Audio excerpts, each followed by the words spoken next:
दूसरों को सुख पहुंचाने की भावना करो, अभी दरिद्रता नष्ट हो जाएगी, पक्का समझ लो। जिसको धन चाहिए, हम तुम्हें आंतरिक बात बता रहे हैं, जो है जितना है उसी से माता पिता भाई बंधु और आए हुए अतिथि और किसी एक बाहरी दुखी जिससे हमारा कोई मतलब नहीं, उसको सुख पहुंचाना शुरू करो।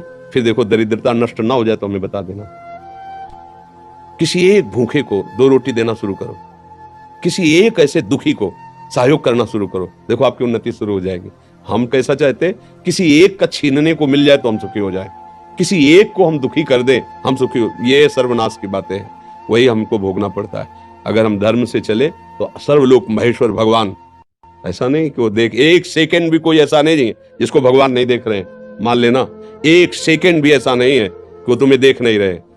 सही ढंग से चलो, पीछे की बिगड़ी बना लो, आगे का मंगलमय मार्ग हो जाएगा। नाम जप करो, कोई नशा मत करो, जो अर्थ कमाओ, माता पिता परिवार को सेवा, और किसी ऐसे को जिससे बदला लेने का भाव ना हो। जैसे मान लो हमने आपको जल पिलाया तो कभी आप हमको हाथ जोड़ के भी राधे राधे कहेंगे, ऐसी भावना नहीं हो। ऐसे किसी की सेवा करो, किसी पशु, किसी पक्षी, किसी ऐसे व्यक्ति की, वो तुम्हारे लिए इतनी जोर का काम करेगा कि सब व्यवस्थाएं बननी शुरू हो जाएंगी। वो कैसे बनाता है समझ में नहीं आता, और जब कर्म बिगड़ जाते हैं तो कैसे बिगड़ता संभाल भी नहीं पाते। इसलिए उसको रिझा लो, सारी बात बन जाएगी। भाई वो वृद्ध कोई ऐसा भूखा प्यासा बीमार पड़ा हो, इन बातों पे लोग ध्यान नहीं देते।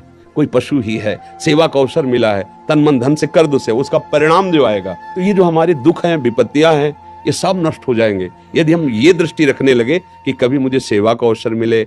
जो असहाय हैं, जो असमर्थ हैं, ऐसे मान लो पशु है, अब वो क्या कहाँ दवाई मांगेगा, कहाँ इंजेक्शन, अब उसका पैर टूट गया है, उसको ले जाएं जहाँ पशु अस्पताल, उसको दवाई करवाएं, उसको जब तक थोड़ा ठीक ना हो जाए तो उसको खान पान की भगवान रीत जाएंगे। सच्ची मानिए, पर ये बातें सबकी समझ में नहीं आएंगी। अगर ऐसे भाव से चलो तो पूर्व का जो अशुभ कर्म है वो नष्ट हो जाएगा। वो अशुभ कर्म ही हमें दुख देता है, अशुभ कर्म ही दुख देता है। ये जो हमें भुलावे में डाला जाता है ना कि हम ये कर देंगे तुम्हारा दुख दूर हो जाएगा, बिल्कुल नहीं। ये हम मतलब बिल्कुल अनुभव की बात कहते हैं। इस भुलावे में कभी न फंसो, बिल्कुल इन बातों, अपने कर्म को शुद्ध भाव से करो, किसी से आशीर्वाद मांगने की जरूरत नहीं है। भगवान सबके है, जैसे हमारे ना वैसे तुम्हारे हैं।